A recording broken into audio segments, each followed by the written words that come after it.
굿모닝 YTN 3부 이어갑니다. 어젯밤 한국타이어 대전 공장에서 난 불이 밤새도록 꺼지지 않고 있습니다. 소방당국이 대응을 3단계로 격상해 전력 진화에 나서고 있지만 불길이 잡히지 않아 화재 여파는 아침 출근길까지 이어질 것으로 보입니다.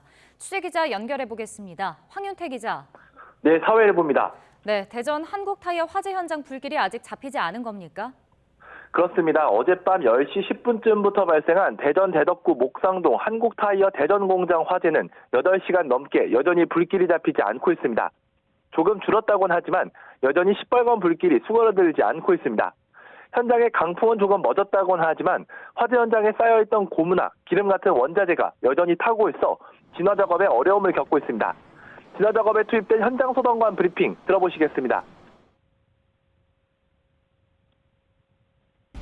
방어선을 거치면서 소방차가 연수학대 저지하고 있고, 여기가 이제 컨베이어 벨트 작공장에 원료가 여기 혼합돼서 1공장과 2공장 왔다 갔다 하는데 이것을 파괴를 병행하고 있습니다.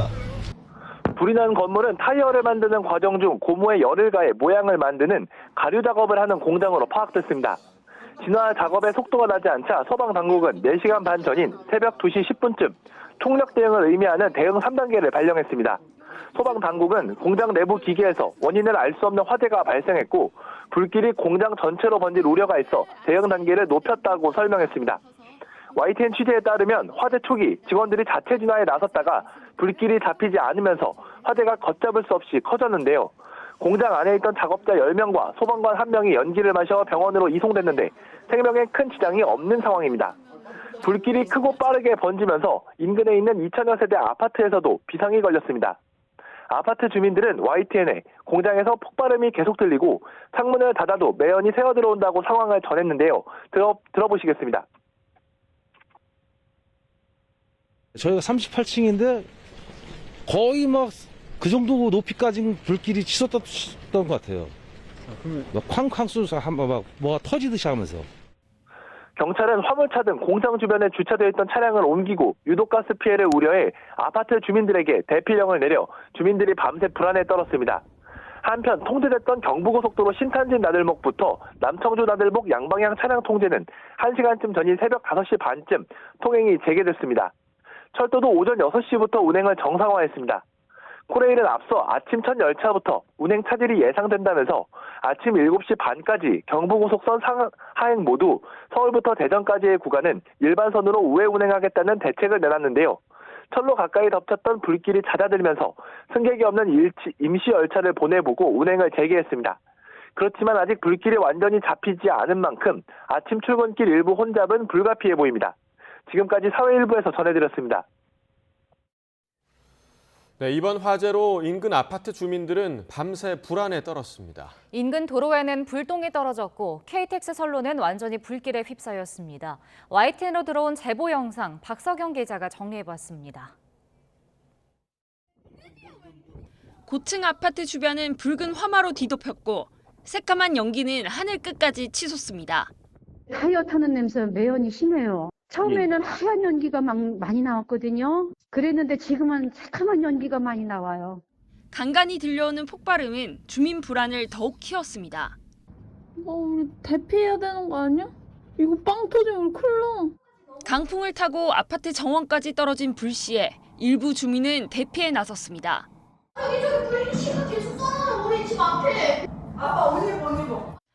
지상 주차장에 있던 차들도 급히 이동했고 소방대원들도 곳곳에 배치됐습니다. 지상 주차장에 차량 다 지금 이동 안내 방송했고요. 잔디밭에나 불이 붙을 거 대비해서 지금 소방호스 연결해가지고 물 뿌리려고 지금 준비하고 또. 인근 고속도로를 달리던 차들은 큰 불에 놀라 멈칫했습니다. 저기 쓴다. 못 가 이거 못 가. 공장 옆 KTX 고속선 선로는 불길에 휩싸여 자취를 감추었습니다. 고속선 열차가 모두 일반선으로 우회되면서 도착지가 바뀌거나 지연되는 등 승객들은 불편을 겪었습니다. 한국타이어 화재로 인해 열차가 제 시간에 운행되지 못해 죄송합니다. 아울러 우리 열차 대전부터 일반선으로 우회하여 운행합니다. 밤사이 난 큰 불에 시민들은 모두 놀란 가슴을 추슬러야 했습니다. YTN 박석영입니다. 밤사이 기온이 크게 떨어지며 전국 곳곳에 한파특보가 내려졌습니다. 바람도 강하게 불어 해안가에는 강풍특보가, 해상에는 풍랑특보가 발효 중입니다. 자세한 날씨 알아보겠습니다. 홍나실 캐스터. 네, 상암동 야외 스튜디오에 나와 있습니다. 네, 오늘 출근길은 꽃샘추위가 기승을 부린다고요? 네, 휴일인 어제 전국 곳곳에 봄비가 내린 뒤 찬 공기가 유입되면서 반짝 꽃샘 추위가 찾아왔습니다. 현재 서울 등 내륙 곳곳으로 한파특보가 내려져 있고요. 서울 기온은 어제보다 9도나 낮은 무려 영하 1.8도까지 떨어졌습니다. 특히 대관령은 영하 8.4도로 마치 한겨울 같은 추위가 찾아왔는데요. 체감 온도는 이보다 4에서 7도가량 낮아서 체감상 느껴지는 추위는 더 심한 상황입니다. 낮 동안에도 찬바람이 불면서 종일 공기가 차갑겠습니다. 오늘은 다시 따뜻한 겉옷 챙겨주시고요. 보온에 신경 써주시기 바랍니다. 오늘 전국 하늘은 대체로 맑겠지만 추위 속에 바람이 강하게 불겠습니다. 현재 대부분 해안가와 제주도, 남부 내륙 곳곳으로 강풍특보가 내려진 가운데 오늘 이들 지역에서는 초속 25m 이상의 돌풍이 예상됩니다. 또한 대부분 해상으로도 풍랑특보가 발효 중인 만큼 해상과 해안가 안전사고에 각별히 주의해 주시기 바랍니다. 오늘 아침 어제보다 기온이 5에서 10도가량 크게 떨어졌습니다. 현재 서울은 영하 1.8도, 대전 영하 1.4도, 안동은 영하 2도를 보이고 있습니다. 낮에는 서울 기온이 7도로 중부지방은 어제와 비슷하거나 조금 낮겠지만 남부지방은 광주와 울산이 11도로 어제보다 3에서 10도나 낮겠고요. 찬바람의 체감 온도는 이보다 2에서 3도가량 더 낮겠습니다. 반짝 추위는 내일 낮부터 금세 누그러지겠고요. 한 주간 대체로 맑고 따뜻한 날씨가 이어지며 대기는 다시 건조해질 전망입니다. 오늘 출근길 어제 내린 비나 눈이 얼어붙어서 도로 곳곳에 살얼음이 생기는 곳이 있겠습니다. 미끄럼 사고가 발생할 가능성이 있으니까요. 교통안전에도 주의해 주시기 바랍니다. 지금까지 YTN 홍나실입니다. 실리콘밸리 은행 파산의 파장을 최소화하기 위해 연방정부가 개입해야 한다는 목소리에 대해 미 재무장관은 구제금융 가능성을 일축했습니다. 연쇄 부도와 같은 도미노 우려도 없을 거라고 자신하며 이번 사태로 연준의 금리 인상에 제동이 걸릴 거란 전망을 차단했습니다. 워싱턴 권준기 특파원입니다. 미국 재무부 장관은 실리콘밸리 은행 파산으로 정부가 구제 금융에 나서지는 않을 것이란 점을 분명히 했습니다. 2008년 금융위기 이후 은행 시스템을 개혁해 더 이상 연쇄 부도와 같은 도미노 현상은 없을 거라고 자신한 겁니다. Systemic large banks that were bailed out, and we're certainly not looking, and the reforms that have been put in place means that we're not going to do that again. 다만 예금자 보호를 위한 조치에는 나서겠다며 조만간 대책을 내놓겠다고 밝혔습니다. 제3자 인수와 같은 방안도 검토 대상이라고 말했습니다. I'm sure they're considering a wide range of available options that would include acquisitions. 일론 머스크 테슬라 최고 경영자는 실리콘밸리 은행 매수를 생각해 볼 수 있다는 글을 트위터에 올렸습니다. 이런 가운데 연방정부가 보험에 가입되지 않은 예금도 모두 보호하는 조치를 유력하게 검토하고 있다고 워싱턴 포스트가 보도했습니다. 당국이 금융위기 가능성을 일축하면서 이번 사태로 연준이 금리 인상에 부담을 느낄 거란 관측에도 힘을 뺐습니다. 토마스 바킨 리치먼드 연방은행 총재는 3월 회의에서 여전히 0.5%포인트 빅스텝 금리 인상 가능성을 언급했습니다. 연준의 금리 정책을 전망하는 패드워치는 주말 사이 빅스텝 금리 인상 가능성을 40%까지 낮췄다 다시 70%로 높였습니다. 워싱턴에서 YTN 권준기입니다. 미국 연방정부가 파산한 실리콘밸리 은행을 매각하는 데 실패할 경우에 대비한 안전장치를 마련 중인 것으로 알려졌습니다. 워싱턴 포스트는 미국 정부가 예금보험 대상이 아닌 모든 예금을 보호하는 방안을 진지하게 검토 중이라고 보도했습니다. 이 신문은 복수의 소식통을 인용해 재무부와 연방준비제도, 연방예금보험공사가 주말 사이 이 같은 방안을 논의했다고 전했습니다.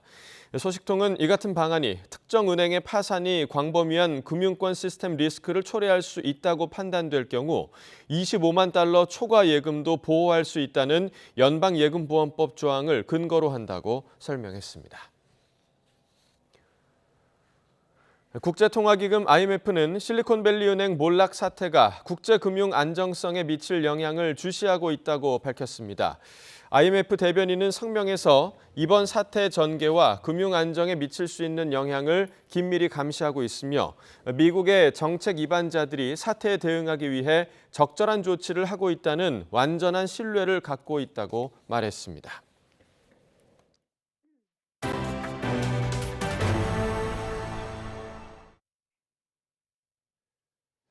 북한이 어제 함경남도 심포 인근 해상 잠수함에서 전략 순항미사일 2발을 발사했다고 밝혔습니다. 오늘 시작된 한미연합훈련 자유의 방패에 대한 반발 조치로 보이는데 추가 도발도 예상됩니다. 취재기자 연결합니다. 조수연 기자. 네, 통일외교안보부입니다. 네, 관련해서 자세한 소식 전해주시죠. 네, 북한 조선중앙통신은 전략순항미사일 수중발사 훈련이 어제 새벽 진행됐다고 밝혔습니다. 잠수함 814 영웅함이 동해 경포만 수역에서 전략순항미사일 2발을 발사했다고 공개했는데요. 경포만은 함경남도 홍원군 앞바다로 북한의 잠수함과 잠수함 발사 탄도미사일 개발 시설이 있는 신포 일대 해상입니다.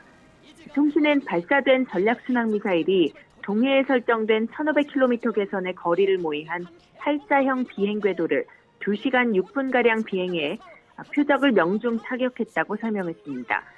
그러면서 발사 훈련을 통해 무기체계의 신뢰성을 확인하고 북한 핵 억제력의 중요 부분인 잠수함 부대들의 수중대 지상 공격 작전 체제를 검열 판정했다고 주장했습니다. 또 발사 훈련은 목적을 달성했다며 노동당 중앙군사위원회가 결과에 만족을 표시했다고 덧붙였습니다. 북한은 수중발사 훈련을 통해 미국과 남측의 반공화국 군사적 준동이 노골화되고 있는 현 정세를 압도적인 강력한 힘으로 통제 관리해 나갈 불변한 입장이 명백히 표명됐다며 다양한 공간 내 핵전쟁 억제 수단들의 정상적 가동 태세가 입증됐다고 주장했습니다. 한미는 오늘 0시를 기준으로 자유의 방패 연합연습에 돌입했는데 이에 반발한 대응 조치로 분석됩니다. 북한의 이번 발사는 지난 9일 남포 일대에서 서해 방향으로 신형 전술유도무기 단거리 탄도미사일 6발을 쏜 지 사흘 만입니다.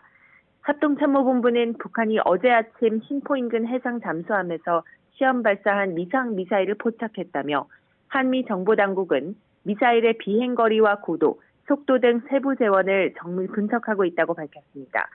그러면서 우리 군은 감시와 경계를 강화한 가운데 한미 간 긴밀하게 공조하면서 만반의 대비 태세를 유지하고 있다고 덧붙였습니다. 지금까지 통일외교안보부에서 전해드렸습니다. 네, 한국타이어 대전 공장 화재와 관련해서 소방당국이 브리핑을 시작했습니다. 네, 현장 연결해 보겠습니다. 네, 그럼 지금 3차 브리핑을 시작하도록 하겠습니다. 1차 브리핑 때 했던 사항들은 다시 말씀드리지 않고 서로 변동된 사항들만 말씀을 드리도록 하겠습니다. 일단 인명피해는 병상 11명입니다. 여기는 소방공무원 1명하고요. 직원 10명이 되겠습니다. 그리고 저희가 지난밤에는 강풍이 불어서 연소 확대가 되었었는데 제2 공장에 화재가 발생을 했었습니다. 이 공장에서 그 강한 바람으로 인해서 1공장으로 화재가 확산되는 것을 저지하기 위해서 많은 노력을 기울여 왔습니다. 지금 현재는 어느 정도 이제 통제가 이제 가능한 상황이고요. 그래서 저희가 5시 40분에 상황 판단 회의를 거쳤습니다. 여기서 총 9대 헬기를 동원을 했고요. 5시 55분에 헬기 2대가 이륙을 했습니다. 보시는 것처럼 지금 헬기가 2대가 화재 현장 상공에 이륙 중에 있고요. 그리고 6시 31분에 KCX 정상 운행을 재개를 했습니다. 동원 소방 인원을 보면 751명, 소방 498명, 경찰 136명 등 751명을 동원을 했고요. 장비는 148대, 헬기 2대를 동원을 했습니다. 제가 상황 판단 회의를 거쳐서 출근 시간대 교통 우회 안내를 요청을 해서 시구청, 경찰, 코레 도로공사에 다 안내를 한 상황입니다. 현재는 헬기를 이용해서 방사를 통해서 화재 현장을 식히고 그리고 바람이 잦아들고 그리고 연소문이 어느 정도 줄어들면 이런 것들이 괜찮다고 판단이 들면은 저희가 공격적인 화재 진압을 펼칠 예정에 있습니다. 그래서 중앙구조본부에 있는 대용량 방사포 2대를 배치할 예정에 있습니다. 그래서 금일 내에 저희가 최대한 노력을 해서 화재를 진압하도록 노력하도록 하겠습니다. 네, 이상입니다.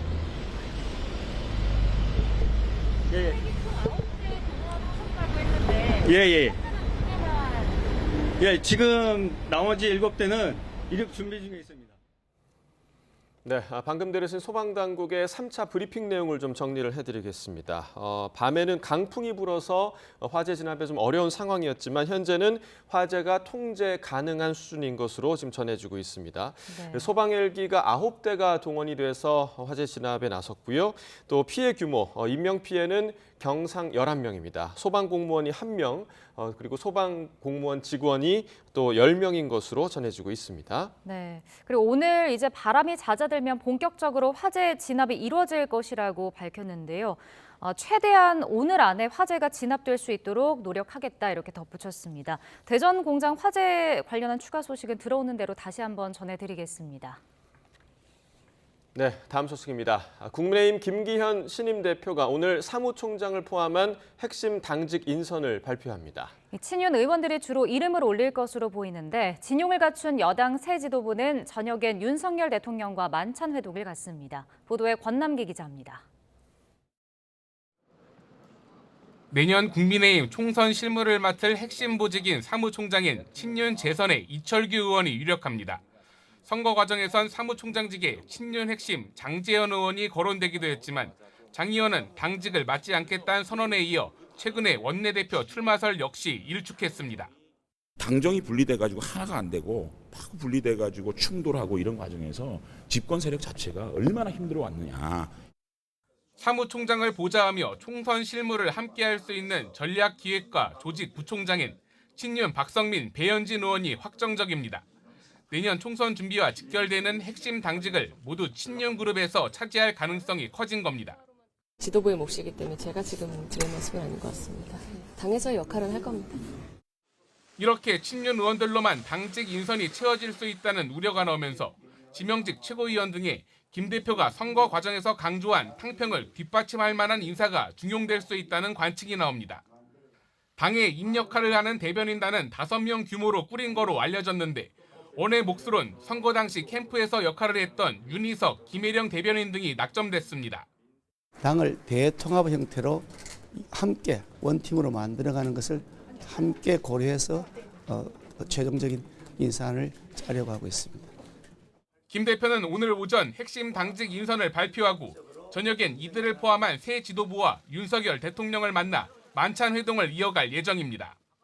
통합의 메시지를 내걸고 당선된 김 대표가 내년 총선 준비와 직결되는 이번 인선에서 어떤 색깔을 보여줄 수 있을지 주목됩니다. YTN 권남기입니다.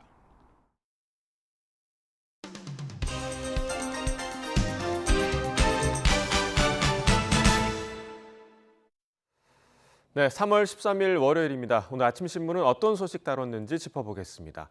이현웅 아나운서가 정리해왔습니다. 어서 오십시오. 안녕하십니까. 네, 첫 번째 기사부터 보겠습니다. 자, 여기저기서 실망과 비판의 목소리가 이어지고 있는 WBC 관련 이야기인데 우리가 이번 대회에 또 지금 경우의 수를 계산하고 있어요. 네, 그렇습니다. 큰 기대를 가지고 이번 대회를 기다렸던 팬들에게는 실망의 순간들이 이어지고 있습니다. 다득점과 최소 실점이 필요했던 체코전에서조차 막판에 3실점을 내주면서 경우의 수를 더 어렵게 만들었는데요.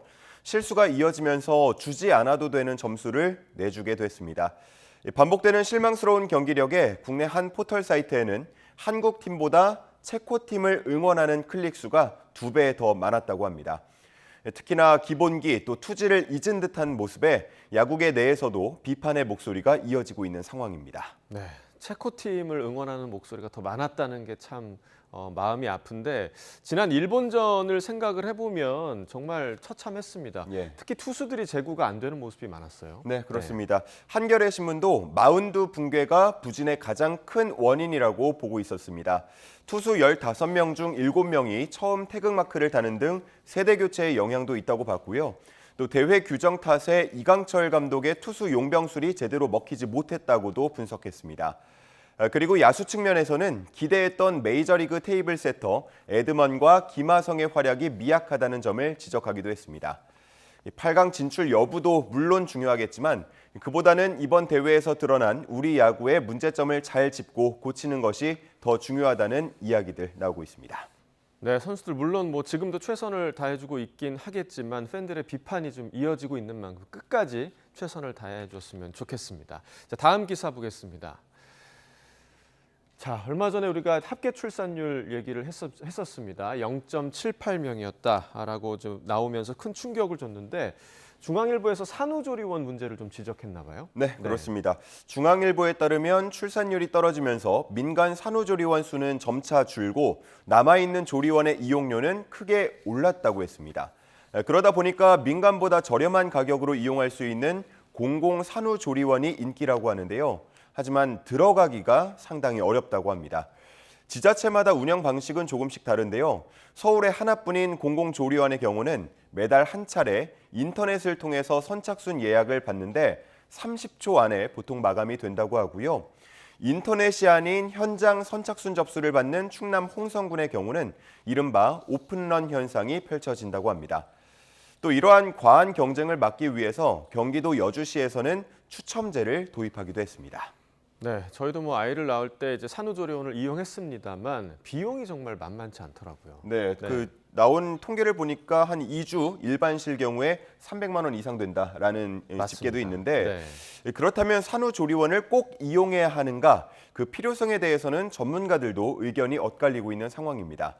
하지만 이렇게 찬반 논쟁이 이어지는 동안에도 산모들의 이용률은 점차 높아진 걸로 나타났는데요.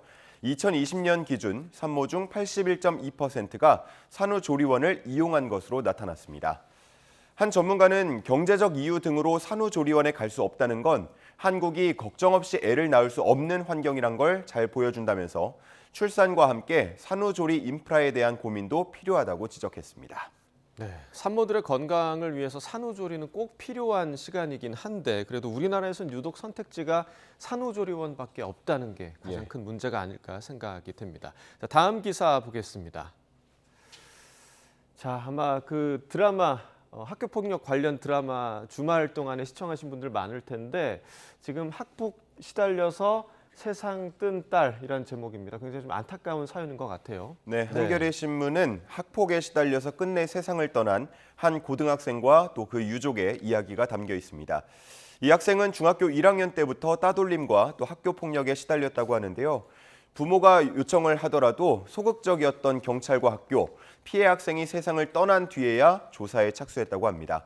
하지만 그마저도 물리적인 폭력이 없어서 처벌할 수 없다거나 가해자 없음으로 결론이 났다고 합니다. 네, 자 피해자는 있는데 가해자는 없는 참 안타까운 상황입니다. 유족 측이 피해 소송을 8년째 진행 중이죠. 네, 그렇습니다.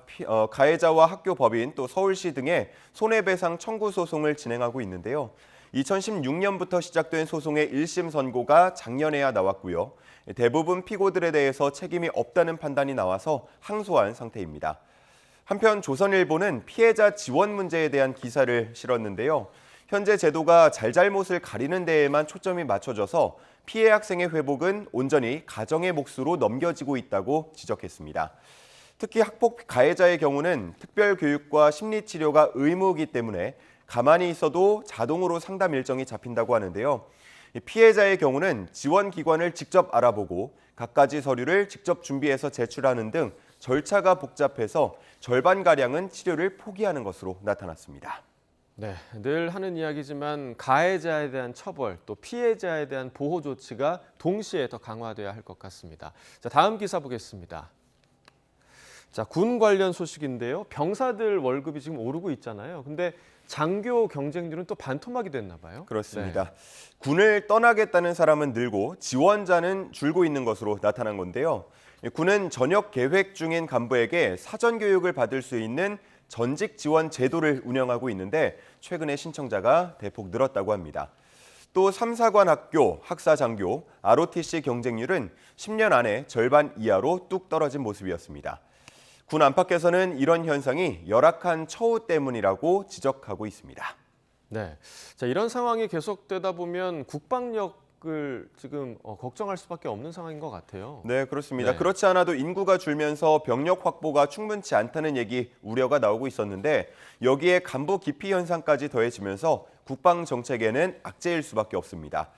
국방부는 병사 봉급 인상안이 자리를 잡으면 2025년 정도부터는 간부 처우 개선과 관련한 예산에도 숨통이 트일 걸로 기대하고 있다고 하는데요.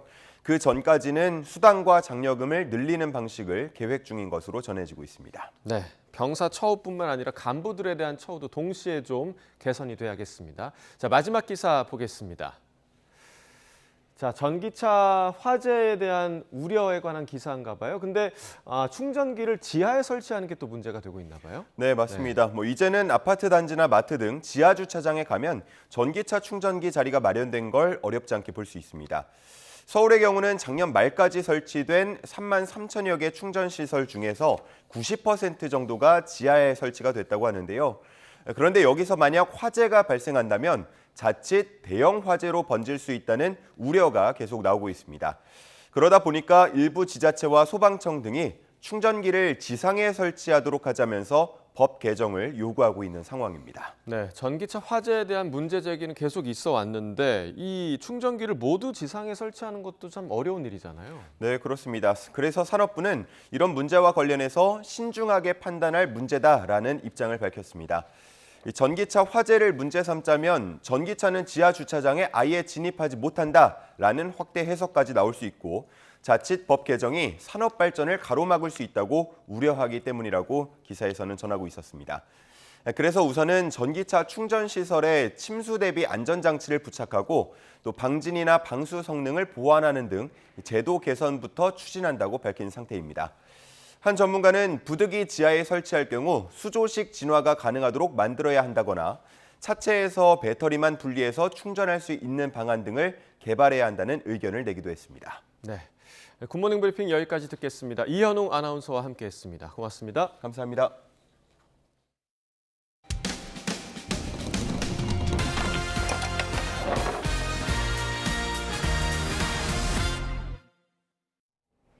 서울 시내버스 업체가 교통사고에 대한 보상은 해줄 수 있다면서도 보험 처리는 해주려 하지 않는다는 제보가 들어왔습니다. 그 이유가 뭔지 윤성훈 기자가 전해드립니다. 지난달 22일 오후 6시쯤 SUV 차량이 우회전을 하려다가 보행자 신호를 보고 멈춰섭니다. 그런데 바짝 뒤따라오던 서울 시내버스가 SUV 차량 후면을 들이받습니다. 대형 버스 차체가 휘청일 정도입니다. 사고가 발생했던 현장입니다. 당시 사고로 SUV 차량 운전자는 전치 3주의 부상을 입었습니다. 그런데 버스 업체 측은 피해자에게 사과하며 보상하겠다면서도 보험 처리는 어렵다고 밝혔습니다. 이제 이렇게 사고가 나면 이제 이런저런 일에서 불이익이 굉장히 많고 힘들거든요. 공제 버금가게 저희가 처리를 해드릴 거니까. 피해자는 원칙대로 보험 처리를 해달라고 요구하면서 2주 가까이 실랑이를 벌였습니다. 그분들에게 보험 처리를 받지 못하면 제 자비나 제 보험으로 처리를 해야 되는 그런 불안정한 상황이어서 되게 불안했고요. 그런데 취재가 시작되자 해당 업체는 돌연 보험 처리 절차를 밟기 시작했습니다. 보험 처리를 진행하는 게 어렵지 않다는 건데 그토록 꺼렸던 이유는 뭘까?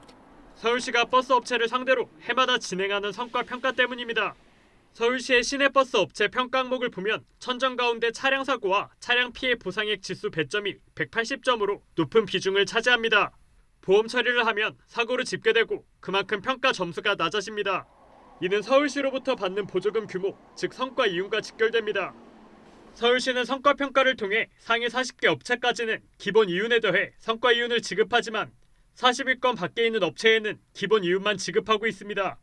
성과 이윤이 2에서 3억 원에 달하는 점을 고려하면 성과평가가 수억 원의 보조금을 좌우하는 셈입니다. 그러다 보니 사고가 나도 자체적으로 처리하려고 하는 겁니다. 심지어 자체 지급하는 합의금을 버스기사가 자비로 내게 하는 경우가 많다며 노조는 제도 개선을 요구하고 있습니다.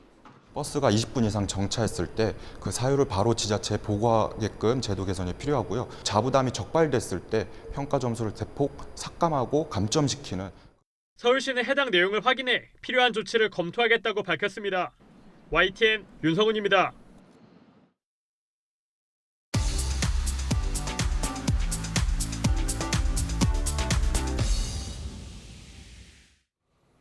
네, 경제 소식을 빠르고 친절하게 전달해 드립니다. 오늘 굿모닝 경제는 이인철 참 좋은 경제 연구소장과 함께하겠습니다. 어서 오세요. 어서 오십시오.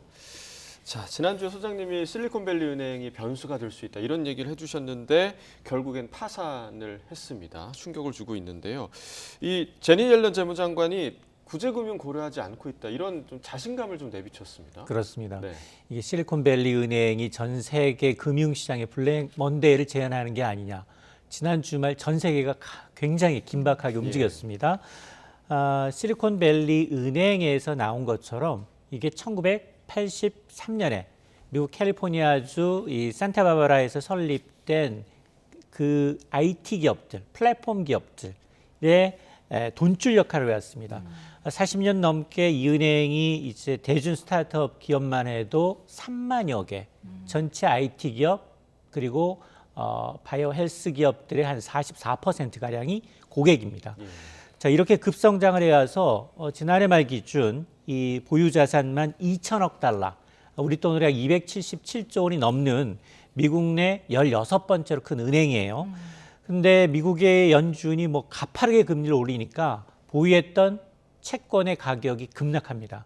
이걸 빨리 현금화하려다 보니 헐값에 매각하게 됐죠.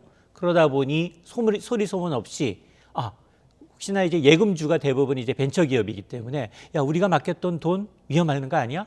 한꺼번에 빼내는 이른바 뱅크런이 나타났거든요. 지난 주말에만 한꺼번에 420억 달러예요.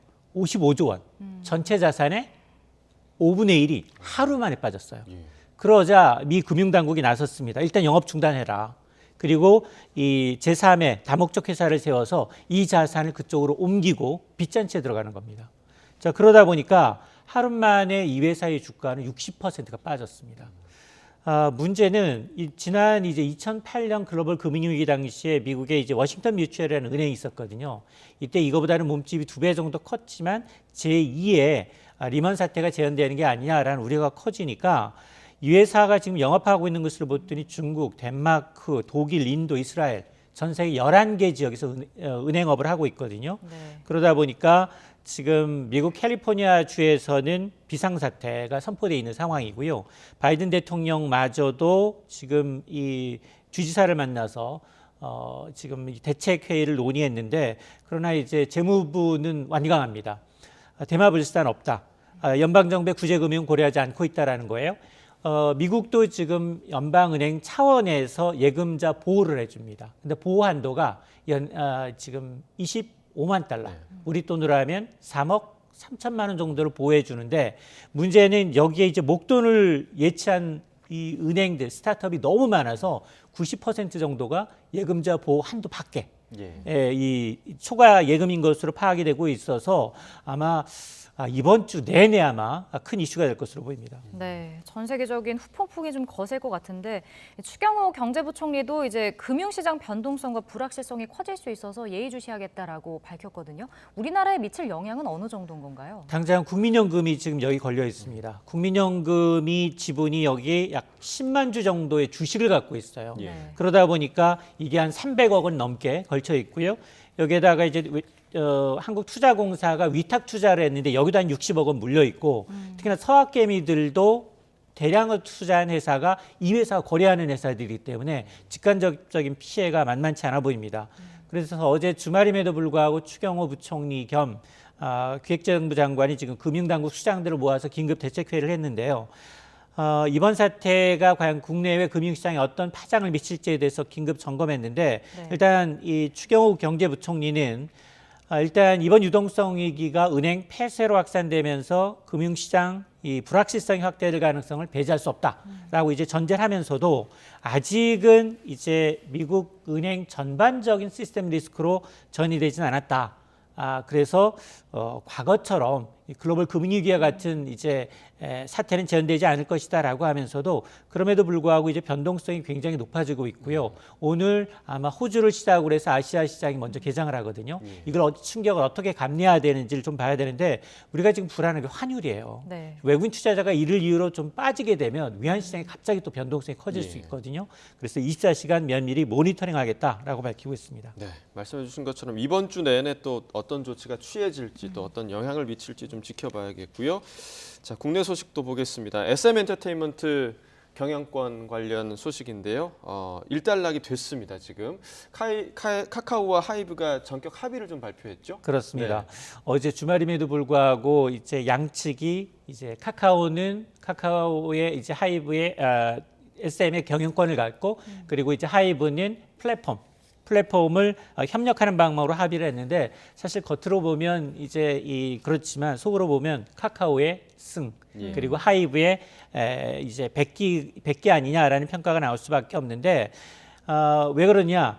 왜냐하면 이제 앞서서 하이브가 제시했던 공개 매수 가격 12만 원에서 실패했거든요. 주식 지분 사들이는데 그러자 이제 카카오가 15만 원으로 더 높게 베팅을 했는데 이게 만일 여기서 이제 하이브가 한 단계 더 높이면 승자의 저주 우려가 있습니다. 야, 이 가격에 과연 인수할 만한 가치가 있어? 라는 우려 때문에 특히나 이제 어제 발표에서는 하이브의 주주 가치에도 부정적 영향이 예상되기 때문에 여기서 그만두겠다. 중단 배경을 설명을 했는데 어쨌든 이제 이런 상황에서 어제 이 카카오가 먼저 하이브에 대해서 대화를 제안했고 합의의 물꼬를 텄기 때문에 카카오의 경우는 경영권을 이제 내주면서도 이제 플랫폼 협력이라는 이제 이 실리를 챙긴 것으로 이제 업계에서는 보고 있지만 어쨌든 이 하이브의 입장에서는 내부와 이미 플랫폼 협력을 하고 있는데 카카오의 플랫폼에 또 들어갈 수 있냐 이것도 좀 챙겨볼 문제입니다. 네. 다음 소식은 서민들 이자 부담이 커지고 있다는 얘기인데 저신용자들의 대출이 좀 많은 곳이죠. 저축은행이 금리를 높여서 이자 부담은 커지고 정기예금 이자는 또 낮추고 있다면서요. 그렇습니다. 이 저축은행 이제 중앙은행 소비자 포탈을 보게 되면 올 2월 말 기준입니다. 신용대출 3억 원 이상을 취급하고 있는 저축은행 30곳 가운데 12곳 40%가 신용점수 600점 이하인 차주와 대상으로 한 신용대출 취급하지 않고 있다. 이들에 대한 대출 이자가 무려 18%예요, 연간. 네. 그러니까 지금 저축은행의 이제 고금리 대출이 한 2배 정도 늘어나고 있는 상황인데 그동안 이제 제1금융권의 경우에는 대출 금리를 좀 낮추는 모습을 보여왔거든요. 성과급잔치 논란에 이어서 공공성을 강조하는 금융당국의 압력에 의해서 대출 금리를 낮췄던 것과는 달리 저축은행 오히려 고금리 대출이 2배 이상 늘었다라는 점 때문에 문제인데 물론 저축은행들도 속사정은 있습니다. 왜냐하면 지금 법정채도 최고금리 한도가 20%예요. 그런데 예금금리와 이제 이 조달금리가 지금 좋지 않다 보니까 지금 예금금리는 2%에서 6%로 약 3배 정도 올랐음에도 불구하고 대출금리는 상한에 막혀 있다 보니까 사정이 좋지 않아졌고 특히나 연체율도 지금 지난해 9월 말까지 한 3%까지 뛰어서 최근에 더 높아졌을 것으로 추정이 돼서 계속해서 예대 마진 차를 좀 확대하는 것으로 나타났는데 이러다 보니 이렇게 되면 이제 취약차주들 특히나 신용점수 600점 이하의 취약차들은 저축은행조차 이용을 못하게 되면 이제 그 외 이제 제2금융권 소화 못하면 불법 사채 시장으로 내몰릴 위험이 크거든요. 그러다 보니까 이제 비난이 또 저축은행 쪽으로 좀 쏠리고 있는 상황입니다. 네. 자, 또 이제 정부에서 내수 진작 대책을 이제 발표를 한다고 합니다. 물가를 자극하지 않는 범위에서 소비를 촉진할 방안을 마련한다. 이게 가능한 건가요? 어떻게 보세요? 어렵습니다. 네네. 두 개 다 물가를 자극하지 않고 돈을 푼다, 소비 쿠폰을 푼다는 상당히 어려운데요. 예. 일단 그만큼 지금 뭐 고물가, 고금리로 인해서 소비 심리가 위축돼 있는 상황에서 지금 이달 말 내수부 양책을 내놓겠다. 핵심 크게 두 가지예요. 첫 번째가 국내 관광 활성화입니다. 우선 이제 하늘길이 열린 것을 계기로 해서 한국 관광 방문 활성화를 좀 하겠다라는 거. 특히나 해외로 나가는 관광객이 너무 많아졌어요. 그러니까 국내 관광 이제 활성화 측면에서도 여행이나 숙박 관련해서 소비 쿠폰을 푸는 방법을 지금 고려하겠다라는 거고, 쿠폰은 또 다른 방법도 있습니다. 전통시장에서 사용하는 온누리 상품권, 이걸 할인해서 발행하는 방법. 또 하나는 농축수산물 살 경우에 소비 쿠폰이 있거든요. 이거 명절 때 하는 건데 이걸 한번 도입하는 방안까지 검토하고 있는데, 왜 이것까지 하느냐? 지금 수출이 너무 좋지 않아요. 그러다 보니까 만약 하나 이 내수마저 흔들리게 되면 정말로 심각한 경기 침체가 올 수 있기 때문에 지금 이런 대책을 얘기하고 있는데, 문제는 이게 물가를 자극할 가능성이 상당히 높기 때문에 아마 정부가 어느 선에서 종점을 잡을지 좀 지켜봐야겠습니다. 네, 분명히 좀 상충되는 지점이 있어서 좀 걱정되긴 하는데요. 지켜봐야 될 대목인 것 같습니다. 이인철 소장과 경제 이야기 나눠봤습니다. 고맙습니다.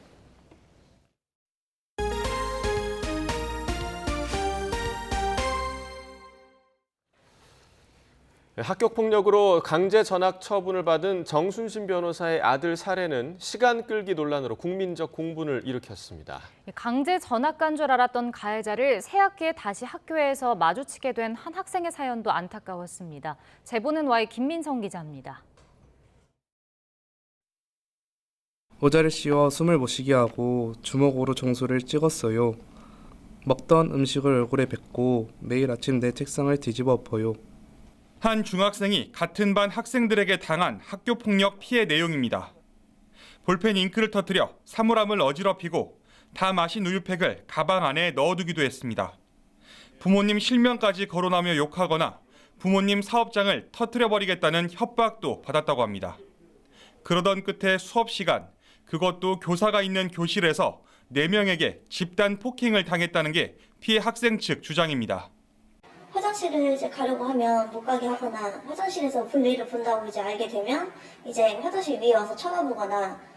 이 건과 관련해 지난 2월 학교폭력심의위원회가 열렸습니다. 지목된 가해자 4명은 폭력 행위 대부분을 부정했거나 고의성 없이 한 행동이었다고 진술했습니다. 반성문과 사과 편지를 썼지만 끝내 피해 학생의 용서를 받지는 못했습니다. 심의위는 학생 1명에게 강제 전학 처분을, 나머지 3명에게는 5에서 10일의 출석 정지 처분만 내렸습니다. 이 4명 중에 2명은 제가 봤을 때는 최고 주범이고 너무 심하게 괴롭혔기 때문에 이 2명만이라도 전학을 보내주십사 했는데 그중 1명만 전학 결정이 난 거죠. 그렇게 다시 시작된 새 학년 새 학기. 적어도 넷 중 1명만큼은 다시 볼 일 없다는 생각에 그나마 위안이 됐습니다. 그런데 등교 첫날 전학 간 줄 알았던 핵심 가해자를 학교 복도에서 떡하니 만났습니다. 학교나 교육 당국으로부터 미리 어떤 말도 듣지 못해 마음의 준비를 할 수 없었습니다. 가해 학생 측이 처분에 불복해 행정심판을 청구하면서 강제 전학 처분 효력을 정지해달라고 요구했는데 이게 받아들여진 겁니다. 학교폭력 처분 불복 절차의 한 부분으로 결과적으로 가해 학생은 시간을 번 반면 피해 학생의 고통은 거의 그대로 이어지게 됐습니다. 피해 학생 측에는 더 큰 2차 가해를 가져오는 결과를 낳습니다. 이런 부분에 대해서는 하루빨리 제도 개선이 필요하다는 게. 결국 피해 학생 측은 경찰에 고소장을 제출했고 경찰은 조만간 관련자들을 불러 조사할 예정입니다. 한 가해 학생 부모는 YTN과 통화에서 4명이 함께 집단 폭행을 했다는 주장은 아직 사실로 밝혀진 게 아니라며 경찰 조사에서 그 여부가 가려질 것이라고 말했습니다. 또 지속적인 괴롭힘을 가했다는 건 거짓말이라며 피해를 주장하는 기간에 자신의 자녀와 피해 학생이 함께 놀며 잘 지냈다고 덧붙였습니다. 강제 전학 처분을 받은 학생 측은 취재에 응하지 않은 가운데 전학 여부를 다시 결정할 행정심판은 이달 중 전북교육청에서 열립니다. YTN 김민성입니다.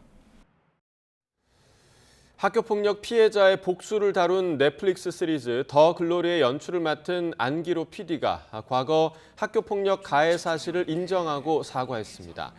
안기로 PD는 법률 대리를 맡은 법무법인을 통해 1996년 필리핀 유학 시절 여자친구가 본인 때문에 놀림거리가 됐다는 말에 순간적으로 감정이 격해져 타인에게 지우지 못할 상처를 주었다고 밝혔습니다. 또 이 일을 통해 상처를 받은 분들께 마음속 깊이 용서를 구하며 기회가 주어진다면 사죄의 마음을 전하고 싶다고 밝혔습니다. 코로나19에 걸렸다가 나은 뒤에도 잔기침이나 후각, 또 미각 저하 등 후유증을 호소하는 경우가 많은데요. 이 가운데 냄새를 잘 못 맡는 후각 저하 증상을 겪었다면 머리가 멍해지는 브레인 포그로 이어지는 경우가 많았습니다. 왜 그런지 김평정 기자가 보도합니다. 코로나19에 감염되면 치료가 끝난 뒤에도 크고 작은 후유증을 경험하는 경우가 많습니다. 장기침은 거의 한 달에서 2달까지 간 것 같고, 그래서 그런지 모르겠는데 계속 두통도 계속 있고 머리도 멍하고 일에 전혀 집중을 못해서 좀 힘들었어요. 코로나19 후유증 가운데 냄새를 잘 못 맡고 맛을 잘 못 느끼는 후각과 미각 저하 증상이 흔합니다. 이런 증상을 겪었다면 머리에 안개가 낀 것처럼 멍해지는 브레인 포그로 이어질 확률이 크다는 연구 결과가 나왔습니다. 코로나19 후유증 클리닉에서 진료받은 440명을 분석한 결과 10명 가운데 4명꼴로 브레인 포그 증상을 호소했는데, 이 증상을 겪은 환자를 다른 증상의 후유증 환자와 비교했더니 후각과 미각이 저하된 경우가 2.5배나 더 많았습니다. 코에 있는 후각신경은 뇌에서 감정과 기억을 담당하는 변연계와 연결돼 있습니다. 특히 기억 중추인 해마가 변연계에 있는 점이 후각 저하와 브레인 포그 사이의 연관성의 근거가 되고 있습니다.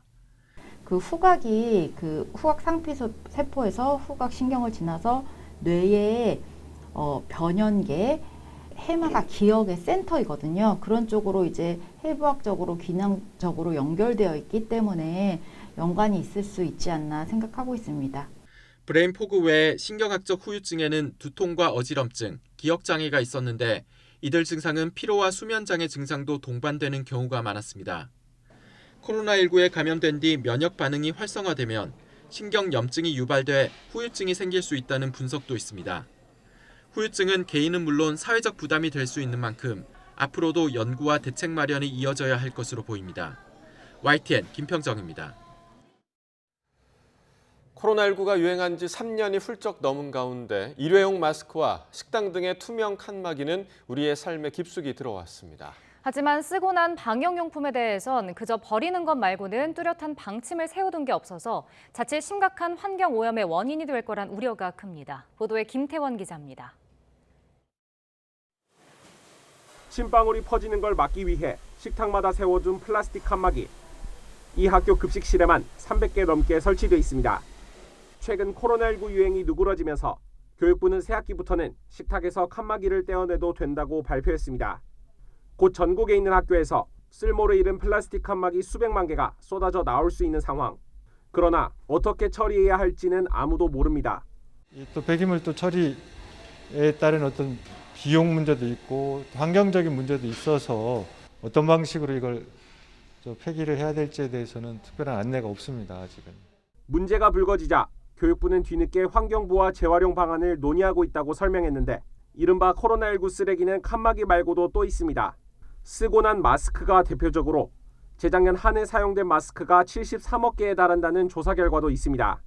날마다 마스크 2천만 개가 버려지는 셈인데도 재활용이 가능하다는 걸 아는 이는 드물어서 대부분 일반 쓰레기로 처리되고 있습니다. 이런 현실을 안타깝게 여긴 한 공공기관은 지난해 10월 직원들을 대상으로 마스크 수거함을 만들었습니다.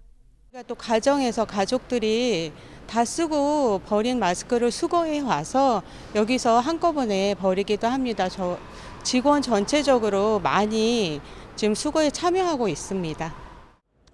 이곳 수거함에 쌓인 마스크들은 재활용 업체가 가져가 플라스틱 알갱이인 펠릿으로 만드는데요.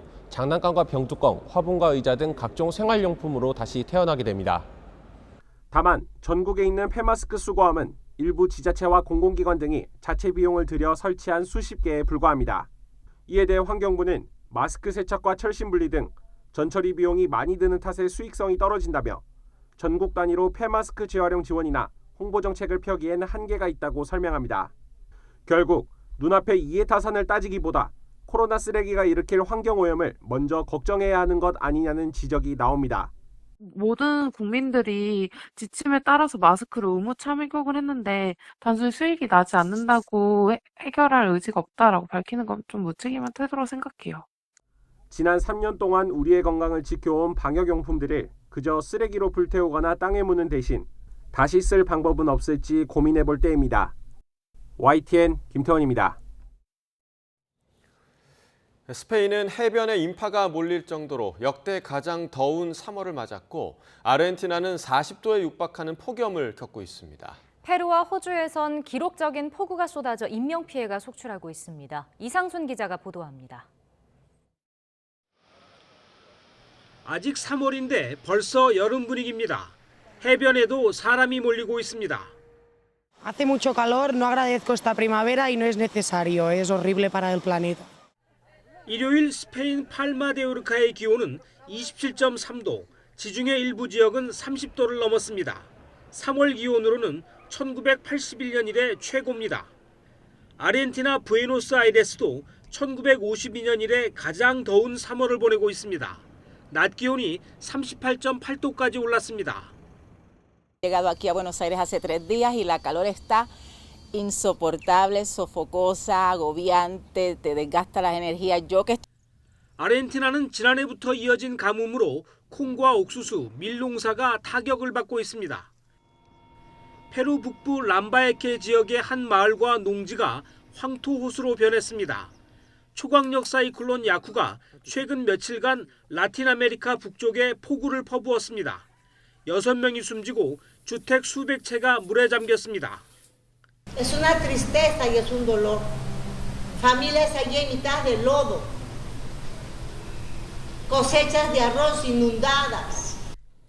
페루 정부는 사이클론 피해 지역에 비상사태를 선포하고 긴급 구호 자금을 지원할 예정입니다. 지난 몇 주간 폭우가 쏟아진 호주 퀸즐랜드는 일요일 홍수 기록을 갈아치웠습니다. 홍수 수위가 2011년에 6.78m를 넘어섰습니다. 호주 동부는 태평양 해면의 수온이 급강하하는 라니냐 현상이 지난 2년간 계속되면서 빈번하게 홍수가 일어나고 있습니다. YTN 이상순입니다. 이란 핵 합의를 복원하는 협상이 오랜 교착 상태에 빠진 가운데 이란 측은 미국과 죄수 교환에 합의했다고 밝혔습니다. 그러나 미국은 즉각 이란의 거짓말이라고 반박했습니다. 김태현 기자의 보도입니다. 아미르 압둘라히안 이란 외무장관은 국영방송에 나와 미국과 죄수 교환을 위한 초기 합의가 이루어졌다고 말했습니다.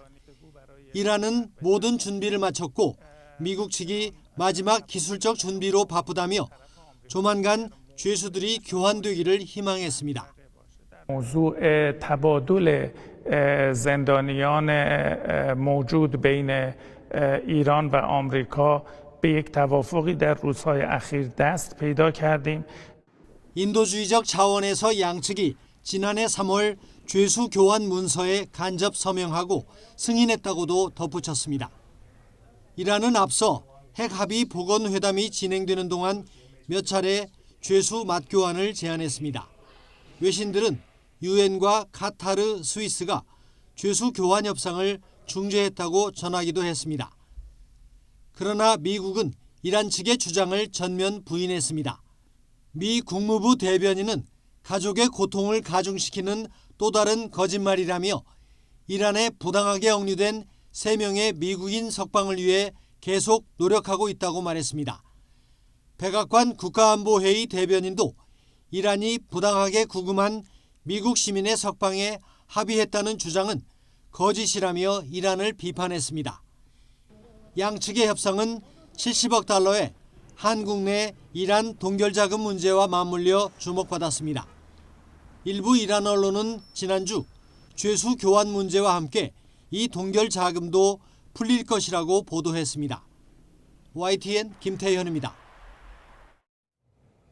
미국 캘리포니아주 샌디에이고 해안에서 소형 선박이 전복돼 적어도 8명이 숨졌습니다. 샌디에이고 소방구조대는 11일 밤 11시 반쯤 배 한 척이 전복됐다는 신고를 접수하고 현장에 출동했으며 바다에서 시신 8구를 발견해 인양했다고 밝혔습니다. 해안경비대는 배 15명이 타고 있었다는 신고 전화 내용을 토대로 실종자가 적어도 7명은 더 있을 것으로 보고 수색 작업을 이어가고 있습니다. 북아프리카 리비아에서 약 70만 명이 이탈리아로 불법 이민을 시도할 것이라는 정보당국 보고서에 이탈리아 정부가 바짝 긴장하고 있습니다. 이탈리아 현지 언론은 정보당국 주간 보고서를 입수해 리비아에서 이탈리아로 넘어오려는 불법 이민자가 68만 5천 명에 달하는 것으로 분석됐다고 보도했습니다. 이는 지난해 이탈리아에 상륙한 전체 불법 이민자 10만 4천 명의 약 7배 규모입니다. 신임 클린스만 감독체제 축구대표팀이 오늘 이번 달 평가전에 나설 선수단 명단을 발표합니다. 어제 서울 월드컵 경기장에서 K리그를 지켜본 클린스만 감독은 이번 대표팀은 카타르 월드컵 멤버를 중심으로 선택할 것이라고 밝혔습니다. 오는 20일 대표팀 소집을 통해 선수들과 만나는 클린스만 감독은 24일 콜롬비아, 28일 우루과이와 A매치로 데뷔합니다. 어제 한 차례 비가 내린 뒤에 봄을 시샘하는 꽃샘추위가 찾아왔습니다. 밤사이 기온이 큰 폭으로 떨어지면서 서울 등 내륙 곳곳에는 한파특보도 내려졌는데요. 현재 서울 기온은 영하 1.8도로 어제 같은 시각보다는 10도나 낮은 상태고요. 찬바람 때문에 대관령의 체감온도는 무려 영하 18도까지 곤두박질해 있습니다. 낮에도 찬바람이 불며 종일 쌀쌀할 것으로 보이니까요. 오늘 나오실 때는 따뜻한 옷차림으로 보온에 신경 써주셔야겠습니다. 흐리고 비가 내렸던 어제와 달리 오늘은 전국적으로 맑은 하늘이 함께하겠습니다. 다만 추위 속에 바람이 무척 강하게 불겠는데요. 현재 해안가와 제주도, 남부 내륙 곳곳에는 강풍특보가 내려진 가운데 오늘까지 이들 지역에는 초속 25m 이상의 돌풍이 불겠습니다. 또한 해상에는 풍랑특보가 발효 중인 만큼 안전사고에 각별히 주의하셔야겠습니다. 북서쪽에서 찬 공기가 밀려오며 오늘 아침은 어제보다 기온이 10도가량 크게 떨어졌습니다. 현재 서울 기온은 영하 1.8도, 대전은 영하 2.3도를 나타내고 있습니다. 한낮에도 서울은 7도, 대구와 부산은 12도 등으로 찬바람이 불며 종일 쌀쌀하겠습니다. 반짝 추위는 내일 낮부터 누그러지겠고요. 남은 한 주간 맑고 따뜻한 날씨가 이어지며 대기는 다시 건조해질 전망입니다. 오늘 아침 어제 내린 비나 눈이 얼어붙으면서 도로가 미끄러운 곳이 많겠는데요. 출근길 교통안전에도 각별히 주의하셔야겠습니다. 지금까지 YTN 신미림입니다. 네, 이상으로 월요일 굿모닝 YTN 마칩니다. 잠시 후 뉴스라이더가 방송됩니다. 시청해주신 여러분 고맙습니다.